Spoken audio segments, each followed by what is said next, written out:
বিয়ের 12 বছর পর আমার স্বামী আরও একটা বিয়ের কথা জানালো। আমি আয়নার সামনে বসে নিজেকে দেখছিলাম। আমি তখন 35-এর কাছাকাছি একজন মহিলা। আমার চুলে অল্প পাক ধরা শুরু হয়েছে, মুখের চামড়ায় টান ধরা শুরু হয়েছে, শরীরে অতিরিক্ত মেদ তৈরি হয়েছে। 9টা-5টা অফিসের পর নিজেকে দেখার সুযোগ হয়ে ওঠে না আর। অপরদিকে অনন্যার বয়স 23 কিংবা 24, অথবা তার চেয়ে কম বা বেশি। কিছু কিছু মানুষের বয়স ঠিক আন্দাজ করা যায় না বলে ওর বয়সটাও আমি বুঝি না। আমার মেয়ে নুহার জন্মদিনে প্রথম দেখলাম। মেয়েটা সুন্দরী, আমার স্বামীর অফিসের নতুন কলিগ। বেশ ভাব তাদের। সুন্দরী মেয়েদের সাথে সব পুরুষের সখ্যতা থাকাটা স্বাভাবিক। আমি ওসবে নজর না দিলেও অন্যরা কথাটা আমার কানে দিয়েছিল। আমার মা এসে বলল, জামাইয়ের মতিগতি ভালো দেখি না, সময় থাকতে আটকা। আমি হাসলাম। স্বামী কি গরু ছাগল নাকি যে আটকে রাখবো? আমাদের 2 ছেলে মেয়ে, 7 বছরের ছেলে নিনাদ আর 3 বছরের মেয়ে নুহা। আমি আমার স্বামীকে সন্দেহ করি না কখনো। তার উপর রাগ দেখিয়ে বাপের বাড়ি চলে যাইনি। তার পাশে থেকে চেয়েছি তাকে বুঝাতে। তার নতুন বিয়ের কথা শুনেও চিৎকার চেঁচামেচি করিনি। স্বাভাবিকের মতোই দুজনে একই ঘরে থেকেছি। শুক্রবার সকাল সকাল ছেলে মেয়েদের মায়ের কাছে পাঠিয়ে দিলাম। আমার স্বামীকে বললাম, তোমার সাথে একটু বাইরে বেড়াতে যেতে ইচ্ছে করছে। সেও রাজি হলো যেতে। অনেক বছর পর দুজনে একটা রিকশায় চড়লাম। বাতাসে আমার চুল উড়ছিল। আগের দিনগুলোর মতো আমার স্বামী আমার চুল সরিয়ে দিচ্ছে না। আমি লজ্জাও পাচ্ছি না আর, তবে ভালো লাগছিল। আমরা শহরের একটা শিশু সদনে এসেছি। আমার স্বামী আমার হাত চেপে ধরে বলল, এটা কি ঘুরতে আসার জায়গা নাকি? এখানে কেন? আমি তার উত্তর না দিয়ে তাকে নিয়ে ভেতরে ঢুকলাম। আমরা ভেতরে গেলাম।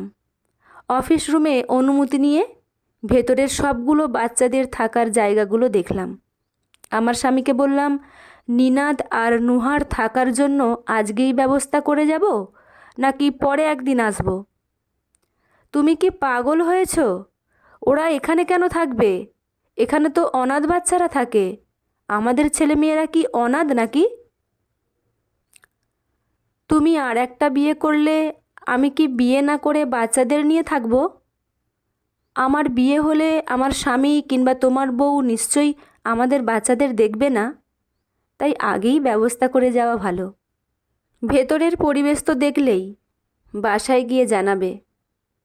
এই রকম পরিবেশে আমার ছেলেমেয়েরা থাকবে এটা আমি কখনো চাইনি, আর চাইবও না। বাসায় চলো। আমি আরেকটু বাইরে ঘুরতে চাই, পার্কে যাব। আসো। পার্কের বেঞ্চে কাপলদের ভিড়। শুক্রবারে মেলা বসেছে মানুষের। আমরা মাঝবয়সী মানুষের জন্য পার্ক নয়। আমরা এখানে আগের বয়সের মতো বসতে পারি না। একটা খালি মতো জায়গা দেখে বসে পড়লাম। মহিমা, তুমি আর একটা বিয়ের কথা ভাবছো, আমাকে জানাওনি তো? তুমি যখন জানালে তারপরেই ভাবলাম। আমার বয়স তো বেশি না, সবেমাত্র 35।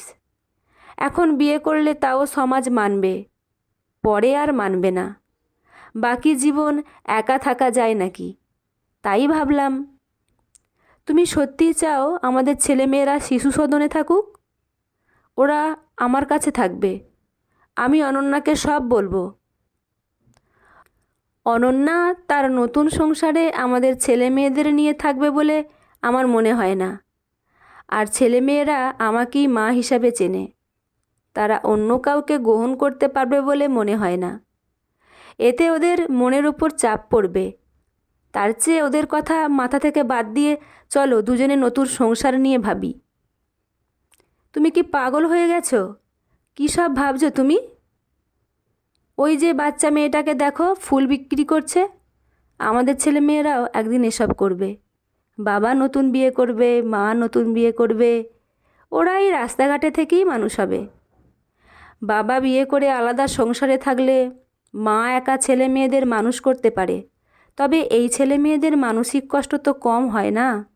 আমি এসব করতে পারবো না। তুমি তো মা, মায়েরা সব ত্যাগ করে, কেন বাবারা করতে পারে না?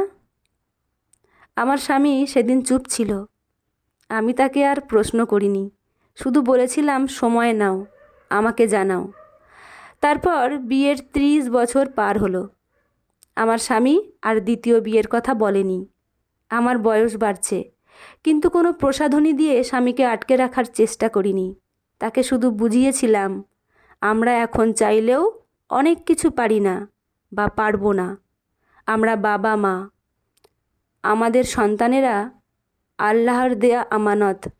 তাদের প্রতি দায়িত্বে অবহেলা করে দুনিয়ার সুখ আমাদের জন্য না।